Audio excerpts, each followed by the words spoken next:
I'm here tonight to tell you about a father who loved his son and a son who loved his dad.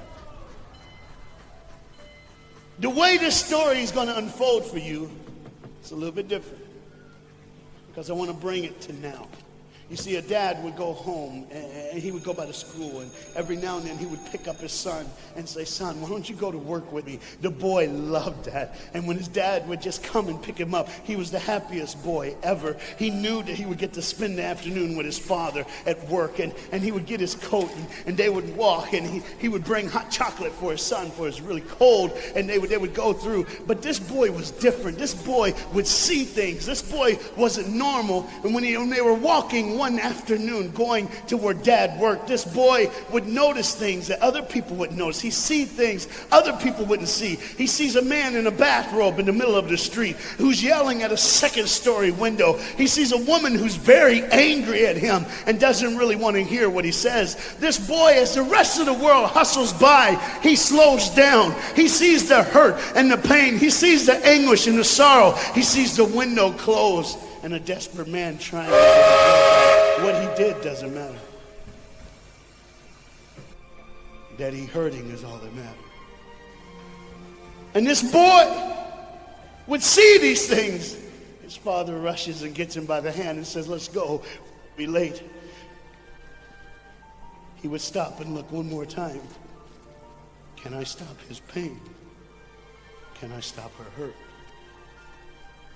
But the boy loved his father. They would go and they would catch the trolley. I think that's what you call it here. We call it a tram. Yeah, I don't know the words. But he would get on there with his dad, and the boy would just notice people. He would look. And that day, one particular, he noticed something as he got on the train. To explain something, as you can hear, there's a train coming, and I got to get through this before the train gets here. He saw a man, he saw a woman. He saw that the man seemed very happy and the woman seemed very sad, and he couldn't understand why they could be together and one be happy and the other be sad. He couldn't understand that, but the little boy knew that there was something wrong. He had this feeling, this instinct that was amazing, how he cared for other people, but he loved none other than his father. He knew his daddy loved him, and as he watched the world and their hurt and their pain, he knew that he would always have a father. But even notice this, I need you to understand as you hear this story and get involved in the life of this man and his son, I need you to notice that there's no mom. As they walked through the woods, the boy would say to his father, "Dad, what will I do when I grow up?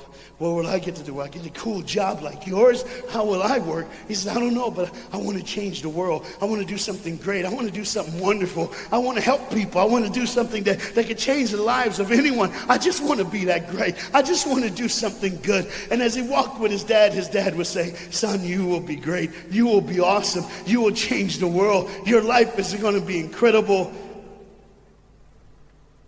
But there was a train coming. There's always a train coming. The train is called life.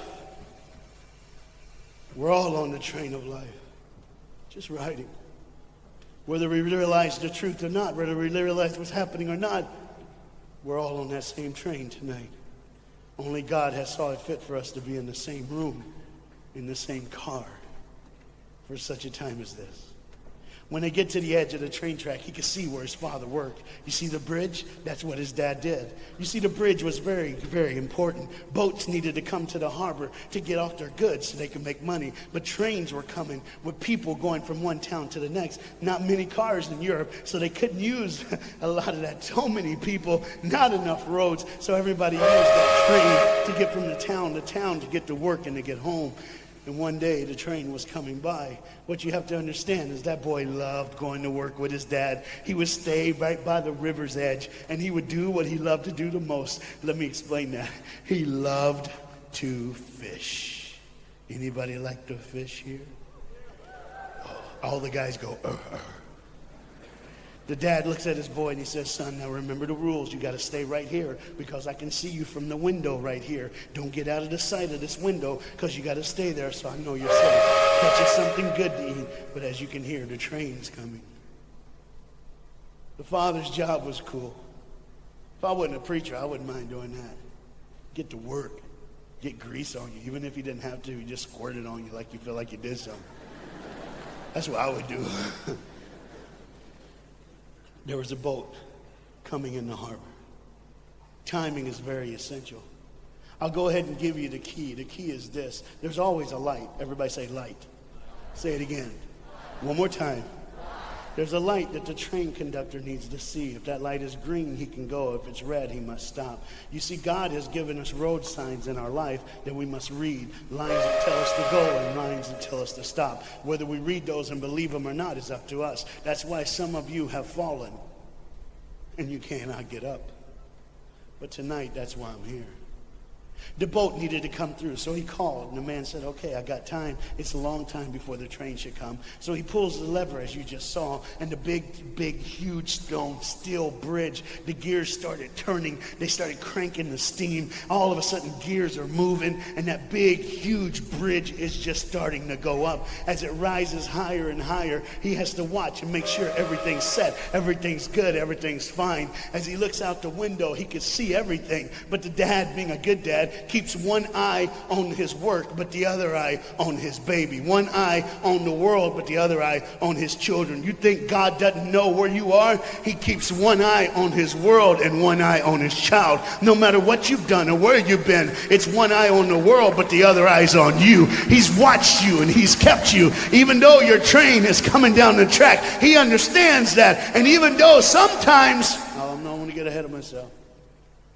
See the red light? He didn't see it. So many times we don't see the red light. See, to just say the train was early. The boy can hear and see the steam. And he looks and says, Daddy, the train. Daddy, the train's early. Daddy, you got a daddy. Hey, Daddy, the train. Daddy, the train's coming. But the dad was looking at the gears, making sure he had enough oil, making sure there was enough steam to get the bridge back down for the train. And the boy knew one thing. Now listen, the boy knew that his dad one time showed him where the trigger was. It was a red lever. If he pulls it, the train bridge would collapse down fast and the train would be able to come across. All the boy knew was there were people on that train. There were people that needed to be saved. There were people that had, some of them just with their friends having a good time, like everything's fine. They did not know that the bridge was up. They did not know what was coming. They're just living their life like you and me, just going down the road, just being our own thing, doing our own thing. And the dad all of a sudden hears the train coming. He looks and then he says, oh, my son. He looks out and his boy's gone. He's like, oh my God, where's my son? Where's my son? He got to figure out. He looks back just in time to see his son trying to save the day. All he had to do was pull that lever. He reaches in to pull it, and the boy pulls too far, and he falls in the hole. Now it's on the father, and God the Father, did you hear me? God the Father has to make a choice. It's his now. Do I save my son, or do I save the world? But they don't even know. They don't even know. The greatest decision of his life. He could blame it on them not seeing the red light. He could blame it doesn't matter anymore. Pull the lever, save the world. Leave it up, save your son. For God so loved the world that he gave his only son.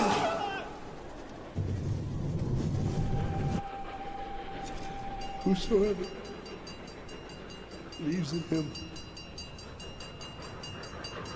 will not perish.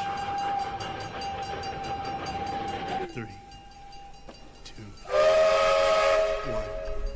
It's over. And they didn't even know. They never would know.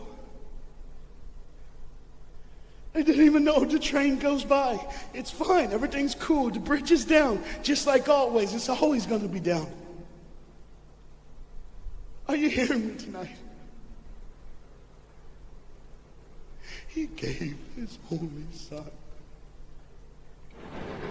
For God so loved the world that he gave. And you know what's amazing? I wonder what God did right when his son died on that cross. When he breathed his last breath. When he took that breath and he breathed and it was over. Here's what the Father would have looked like. They didn't even know, just trying to think of their life, just trying to figure out what they're going to do next. Just thinking about the person they're going to see, the people they're going to hang out with. Just trying to be, just loving, caring. Doesn't matter if you're blind. Doesn't matter if you're putting on a little more makeup, trying to look pretty for somebody, or just wearing another mask. It doesn't matter. God gave his son for you. What will I do when I grow up? Where will I go when I grow up? What will I change? And there was a girl in the bathroom on the train, liquefying her heroin to shoot up one more time.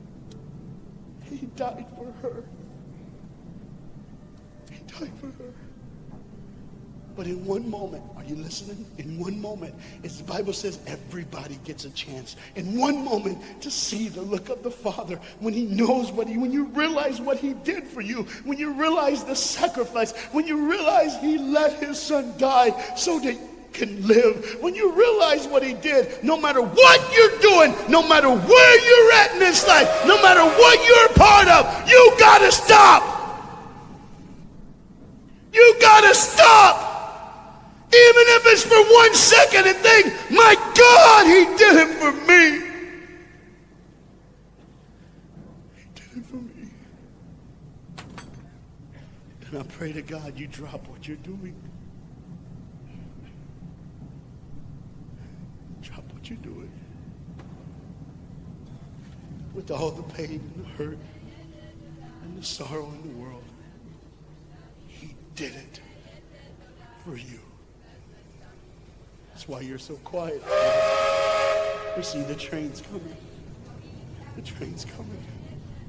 Everybody has things. You have ways of I don't want to. I don't want to do that. I don't want to, but why do I keep doing it? Even Paul said, why do I do? My flesh tells me, and I do what I know is wrong, and I don't do what I know is right. You got to understand tonight, the fight is on, and we can win. We become more than conquerors through Jesus Christ. And I'm not preaching just for me. I'm preaching on behalf of you. But what you got to understand is, there had to be a moment in those 3 days when Jesus died on a Friday and rose again on a Sunday. There had to be this moment. Go ahead, look at the screen. When it was just God and his baby and his son.